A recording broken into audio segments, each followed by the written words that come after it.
السلام عليكم ورحمة الله وبركاته. مكتوب علينا الحزن، مكتوب علينا الحزن ورا الحزن. 0-0 الأهلي وصن داونز في استاد القاهرة 0-0، وبالتالي خرج الأهلي من نصف نهائي الدوري الإفريقي لكرة القدم.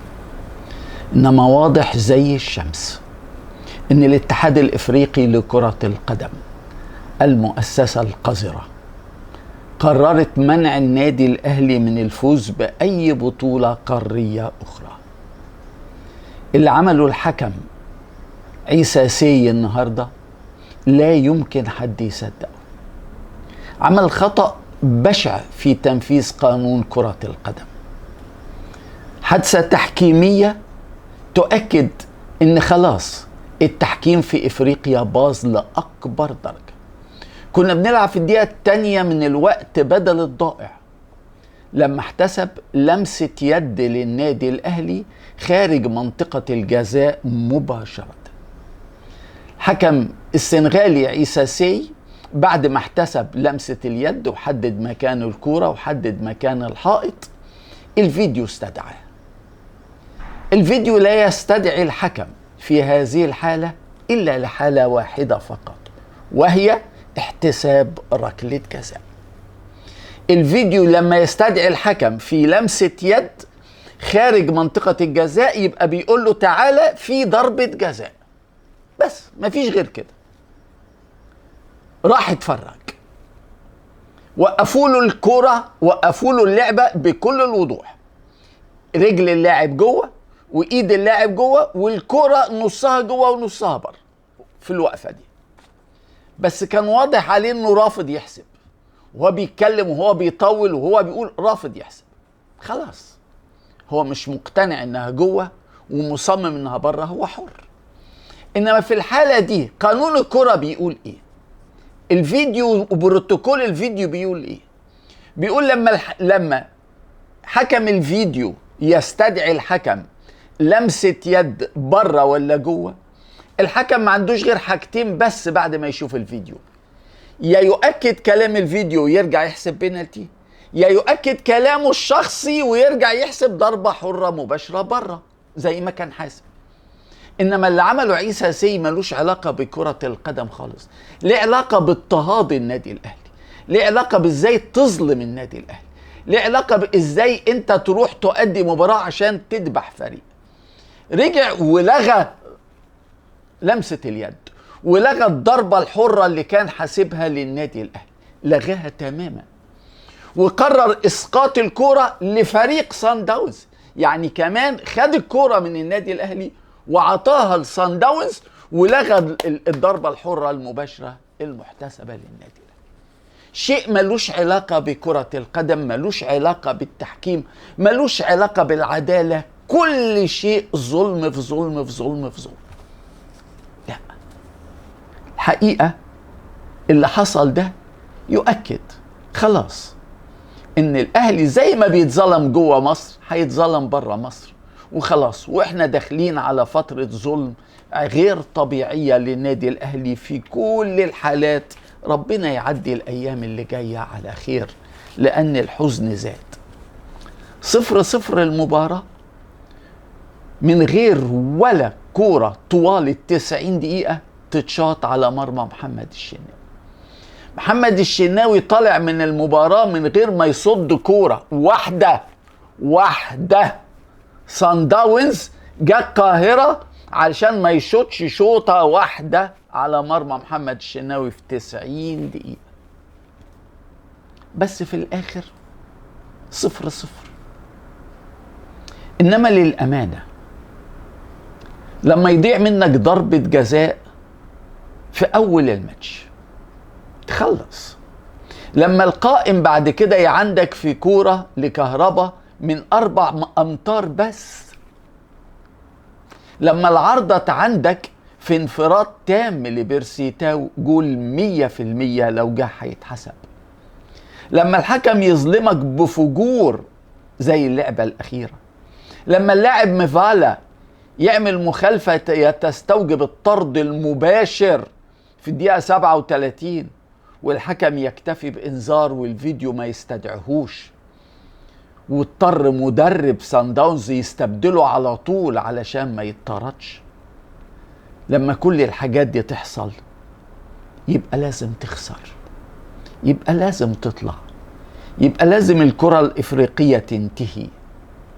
للأسف دخلنا في مؤشر بالغ الصعوبة.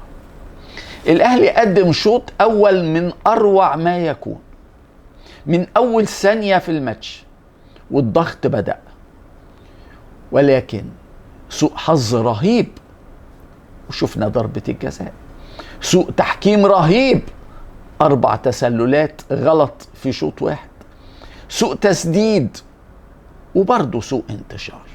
ومع ده كله كنا الفريق الأحسن جدا والأخطر جدا والأحق بالفوز بفارق 2 أو 3 في الشوط الأول. ضربة الجزاء اللي احتسبها الحكم عيسى سي في الدقيقة 12 كانت كمان تستوجب إنذار لحارس المرمى. كرة طويلة راح لها بيرسي تاو، طلع الحارس، بيرسي تاو خد الكرة برجله، الحارس خد بيرسي تاو ونزل بيه على الأرض. بينالتي واضحة زي الشمس، احتجوا عليها 4 دقايق، 4 دقايق احتجوا عليها. البينالتي احتسبت في الدقيقة 8 واتنفذت في الدقيقة 12. 4 دقايق اللعب متوقف بعد احتساب ضربة الجزاء. طب عارفين الحكم عطى كام دقيقة وقت بدأ ضيع في الشوط الأول؟ 3. يعني في تنفيذ ضربة الجزاء ضاع 4 دقائق، والحكم احتسب في نهاية الشوط الأول 3 دقائق بس، مع ان ضاع غير ال4 دقائق دول 18 دقيقة. يعني الوقت بدل الضيع في الشوط الأول 22 دقيقة، عطى 3 دقائق. للأسف علي معلول دخل شاط البينالتي بطريقة مش جيدة والحارس صدها منه وطلعت كورنر. بعديها الكرة وقعت من ايد الحارس ويليامز وبيرسي تاو رايح له، بيرسي تاو ما لمسوش تماما. رجعت الكرة المدافع المغربي بيطلعها، كهربا عمل عليه بلوك، خبطت في كهربا وراحت في القائم والجول شارع. بس ربك رايد خلاص، بيبان بتضيع بينالتي والجول شارع وبالكرة بتختار القائم، بس ما الكرة مختارة القائم. ياه ايه سوء الحظ ده. بعديها انفراد مفيش اجمل من كده لبيرسي تاو، حط الكرة على صدره ودخل الجول وانفرد بالجول وحطها بمنتهى القوة في العارضة.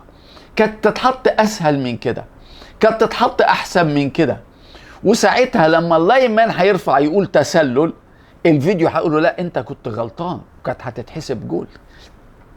انما طالما ما جاتش جول، كلام اللاين مان هو اللي بيمشي والتسلل هو اللي بيمشي.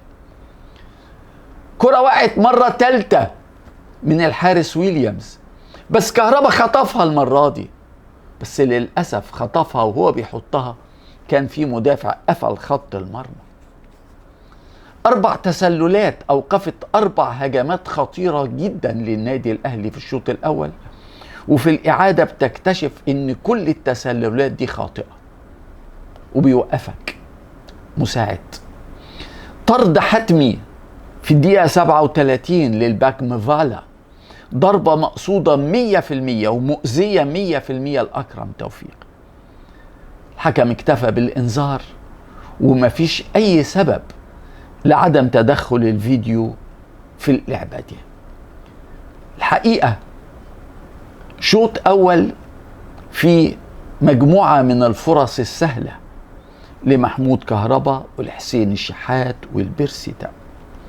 طبعا لو البينالتي هزت الشباك في الدقيقة 12 الماتش هيتغير والدنيا هتتغير، انما ما حصلش.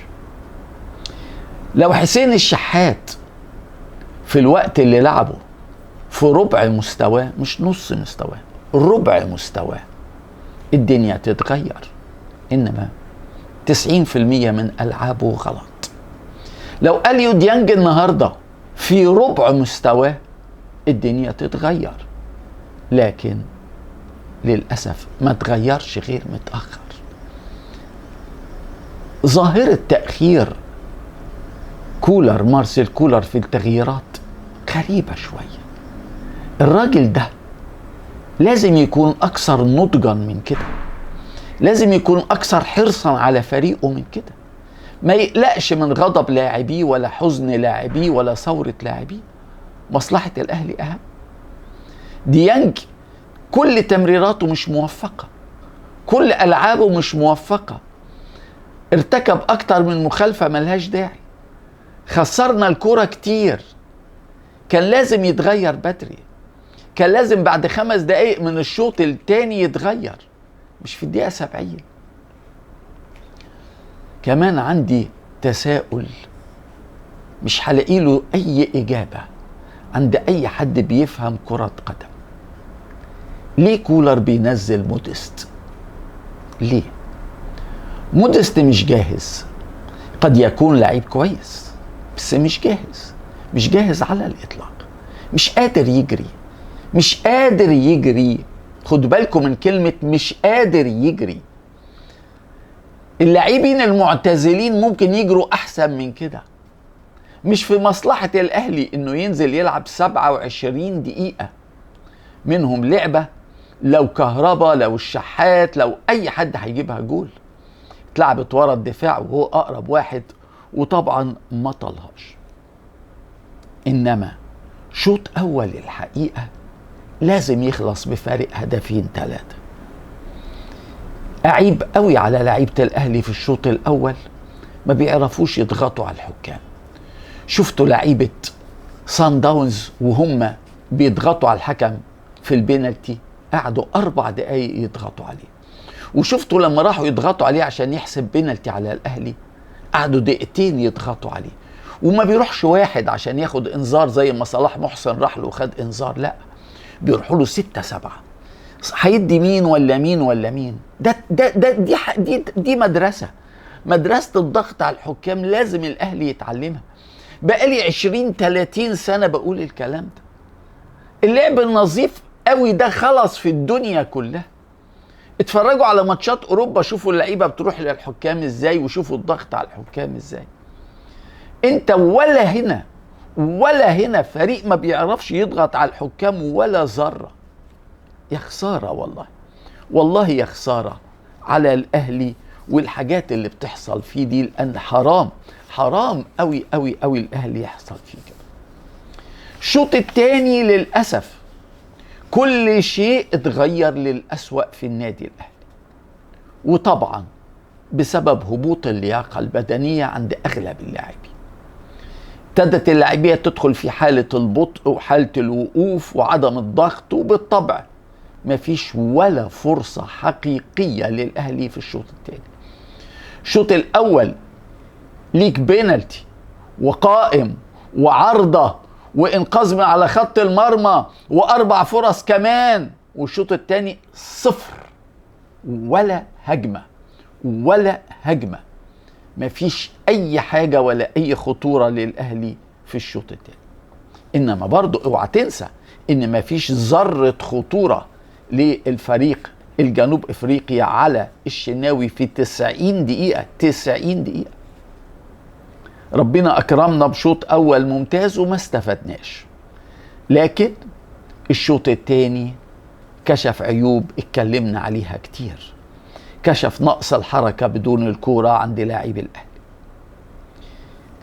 بعد 1.5 شهر بس من بداية الموسم الأهلي خسر بطولتين كبار.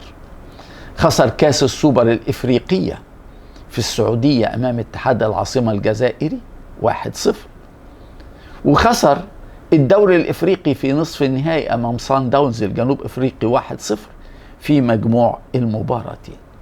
بطولتين بيضيعوا في 1.5 شهر، مؤشر خطير وجرس إنذار أخطر، ولازم الأهلي يفوق قبل ما البطولات الأخرى تضيع منه، لأن المستوى مش مبشر على الإطلاق.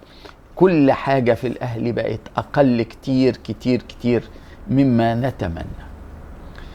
بعيد بقى عن سوء التحكيم من الحكم ومن المساعدين والحادثة الغريبة جدا اللي لغى فيها ضربة حرة مباشرة للأهلي من لمسة يد، اللي عمله فريق سان داونز يقلل قوي من احترامه كفريق، أبعد ما يكون عن اللعب النظيف، عنف رهيب، اضطر الحكم أن يطرد البديل من ديتا في الدقيقة 83 لضربة بالغة العنف ضد أكرم توفيق. اعتراضات طول الماتش، تطاول على لاعيبة الأهلي طول الماتش، ادعاء إصابة وسقوط وإضاعة وقت بطرق قذرة لا علاقة لها لا بكرة القدم ولا باللعب النظيف. الحقيقة فريق سان داونز وصل للمباراة النهائية لمواجهة الوداد البيضاوي المغربي، لكن إذا التحكيم مشي بالطريقة الحقيرة دي يبقى سان داونز أقرب. إنما في وجود فوزي لقجع ما اعتقدش إن متسيبي الجنوب إفريقي رئيس الكاف هيقدر يتلاعب زي ما تلاعب ضد الأهلي في مباراتي سان داونز، ذهابا بالحكم البنيني وإيابا بالحكم السنغالي. لكن عايز أقف وقفة مع هبوط لياقة لاعبي النادي الأهلي. ما شفناش أبدا أبدا النادي الأهلي لياقته قليلة، نادر إنك تشوف النادي الأهلي لياقته قليلة. النادي الأهلي في الشوط الثاني فقد كتير من لياقته وقوته وسرعته وانتشاره، حاجة الحقيقة ما تتصدقش من النادي الأهلي. كمان هبوط مستوى حسين الشحات، هبوط مستوى ديانج، عدم وجود أي مستوى لمودست، 3 حاجات تخليك مستغرب الأهلي فين. وطاب مساء.